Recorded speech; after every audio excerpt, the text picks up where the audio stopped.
Varicose veins కి సరైన చికిత్స కోసం సంప్రదించండి ఎవిస్ హాస్పిటల్. నమస్తే రమ్గారు. నమస్తే జయ.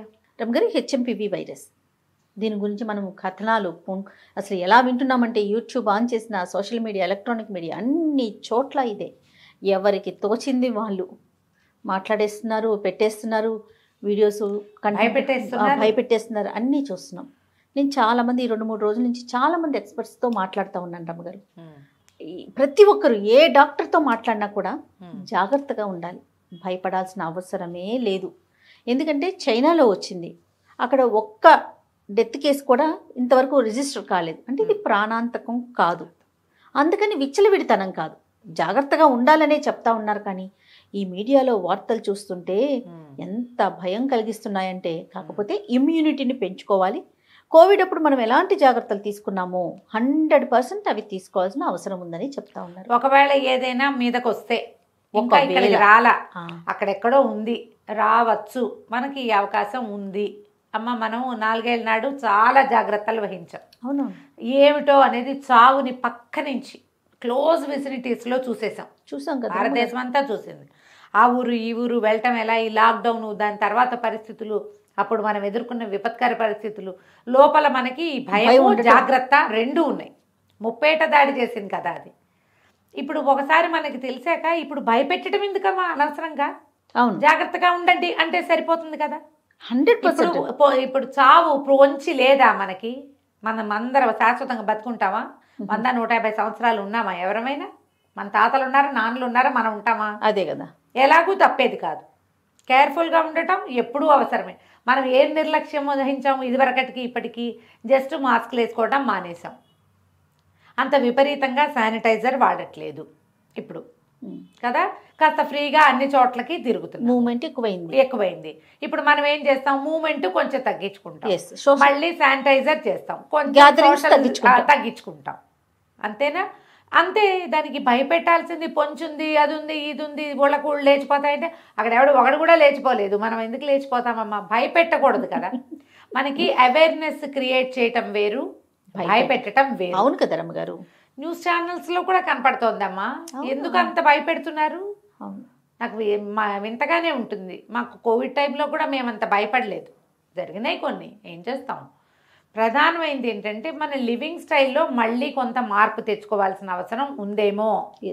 ఇప్పుడు ఉంది అనేది చైనాని చూపించి మనని భయపెట్టకూడదు, మనకి మనం నేర్చుకోవాలి. మనకి ఇండియాలో ఏదైనా కనుక కనపడితే అప్పుడు మనని జాగ్రత్త పడమని చెప్తే సరిపోతుంది. జాగ్రత్త అనేది వాళ్ళని చూసో వీళ్ళని చూసో లేదా మనకు వస్తేనే కాదు, వచ్చినా లేకపోయినా మన జాగ్రత్తలు మనం ఉండాల్సిందే రమ్మగారు, కొంత జాగ్రత్తలో. ఎందుకంటే అన్ని పరిస్థితులు మారుతున్నాయి, ఆహారం మారుతుంది, ఆహార్యం మార్చుకుంటున్నాం, అలవాట్లు మార్చుకుంటున్నాం. మరి అలాంటప్పుడు జాగ్రత్తలుగా ఉండాల్సిందే కదా, జాగ్రత్త తీసుకోవాలి. కొంచెం తగ్గించుకుంటాము, కాస్త చెప్పే కదా సోషల్ డిస్టెన్స్లు పాటిస్తాం, మళ్ళీ కాస్త మాస్కులు పెట్టుకుంటాము.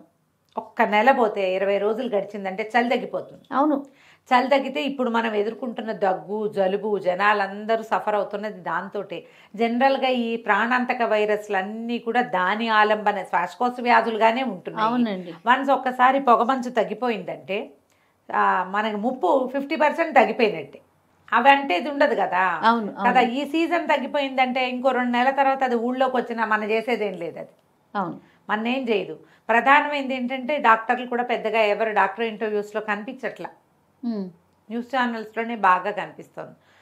ఏం వచ్చినా దానికి మనం సన్నద్ధంగా ఉండాలి, అంతే.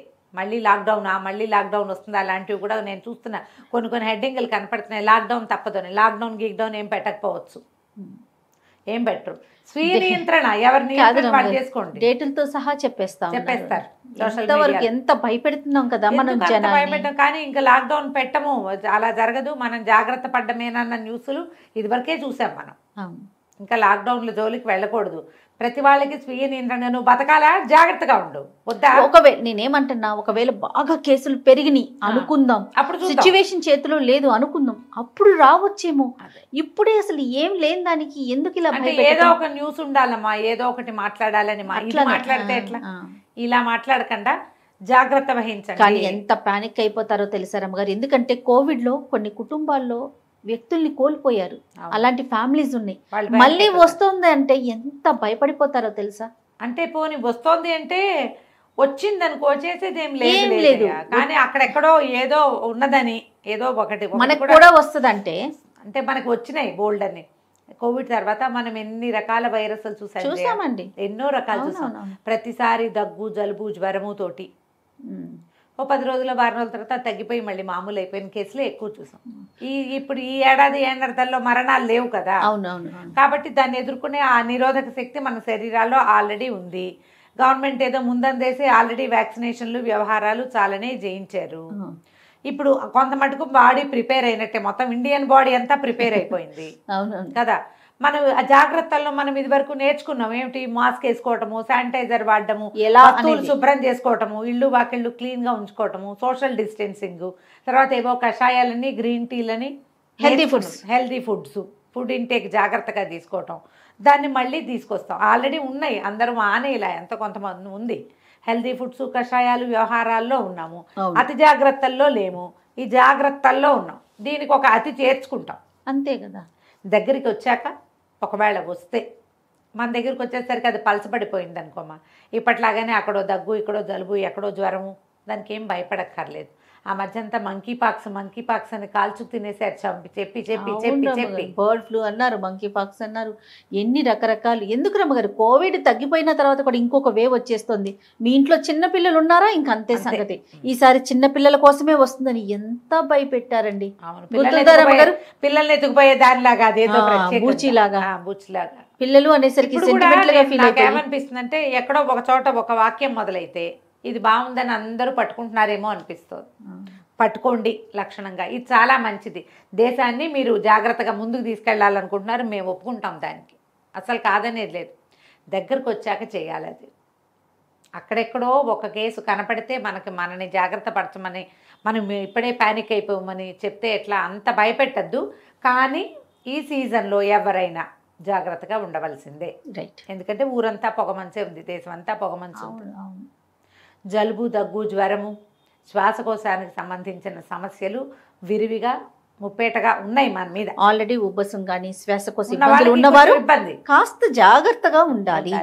అంతే. అంతే. దానికి గురించి ఎక్కువగా భయపడిపోయి బెదిరించకండా, బెదిరించద్దు. ఇన్ఫర్మేషన్ ఇవ్వండి చాలు. ఇన్ఫర్మేషన్ ఇస్తే చాలు, మీరు బెదిరిపోవద్దు, ప్రిపేర్ అవ్వండి. చూసేవాళ్ళు కూడా కంగారు పడిపోయి మళ్ళీ హైరాణ వస్తుంది, పడిపోయి, అదే నేను చెప్తున్నాను కదా వస్తుందని. అమ్మగారు. ఇప్పుడు కోవిడ్ టైంలో ఎలాంటి సిచ్యువేషన్ చూసాం, ఫ్యామిలీలో ఎవరికైనా ఒకరికి వస్తే వెళ్ళిపోయిన సందర్భాలను కూడా చూసాం కదండి. ఒకళ్ళ నుంచి భయం ఒకళ్ళకి అనేది అంటి- పీడించేస్తుంది. అంటేసి, ఆ భయమే పీడిస్తుంది. పీడిస్తుంది. ఇంకా ఆ పీడకల్లలు మర్చిపోకమ్మా. అంతేగా. ఆ నష్టాన్ని అనుభవించిన వాళ్ళు సరే బాడీలు కూడా ఇవ్వకుండా అలా అయిపోయింది అలా కదా. అయిపోయేసరికి కాస్త మొహం చూడకుండా అయిపోయి, నేనేమన్నా భయం సహజం, కానీ దయచేసి భయపెట్టొద్దు అని చెప్పేసి చెప్పాలనిపిస్తుంది నాకైతే. నా ఉద్దేశం కూడా అదే. నేను ఏంటి స్పెషలిస్ట్తో మాట్లాడాను, రమ్మగారు పల్మనాలజిస్ట్తో మాట్లాడాను, తర్వాత న్యూట్రిషనిస్టులతో మాట్లాడాను, మన మువ్వా గారితో మాట్లాడాను. ఇంతమంది ఎక్స్పర్ట్స్తో మాట్లాడిన ప్రతి ఒక్కరూ కూడా మనం భయపడాల్సిన అవసరం లేదు, కానీ జాగ్రత్తగా ఉండండి. ఇప్పుడు మొన్నటిదాకా మీరు చెప్పినట్టుగా వదిలేసాం కొన్ని, అదే మళ్ళీ రీస్టార్ట్ చేద్దాం.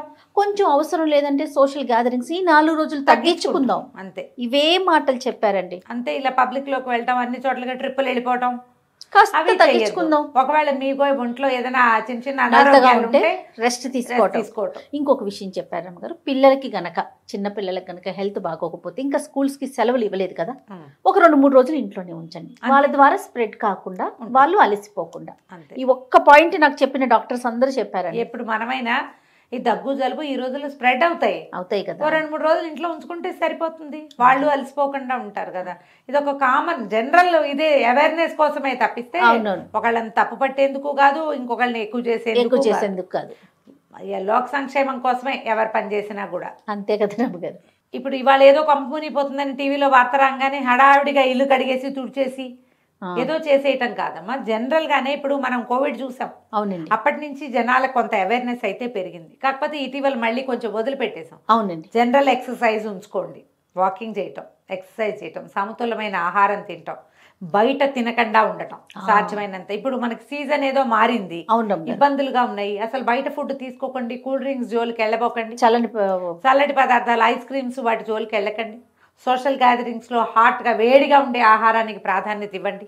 మనం కూడా ఇంట్లో వేడి వేడి ఆహారం శీతాకాలం అంతా అట్లాగే చేయాలి కదా. అవును రమ్మగారు. కదా, కొంచెం కషాయాలు పెంచండి, కాఫీ టీలు తగ్గించి గ్రీన్ టీలు పెంచండి. ఇప్పుడు హెల్దీ లివింగ్ స్టైల్ ఒకటి నేర్చుకున్నాం మనం. అవును రమ్మగారు.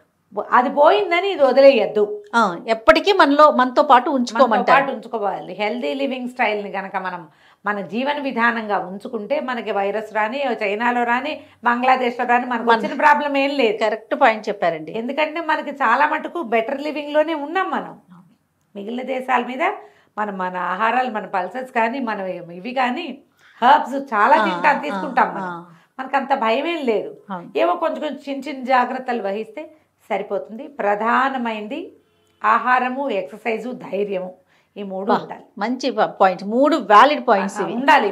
ఇవి ఉంటే మనకు వచ్చిన ప్రాబ్లం ఏం లేదు. ఏది వచ్చినా అప్పుడు ఎదుర్కొన్నాం, రేపు ఎదుర్కొంటూనే ఉన్నాయి. నా ఉద్దేశం అయితే ప్రతి 2-3 నెలలకి ఏవో కొత్త రకాలు వస్తూనే ఉన్నాయి కదండి.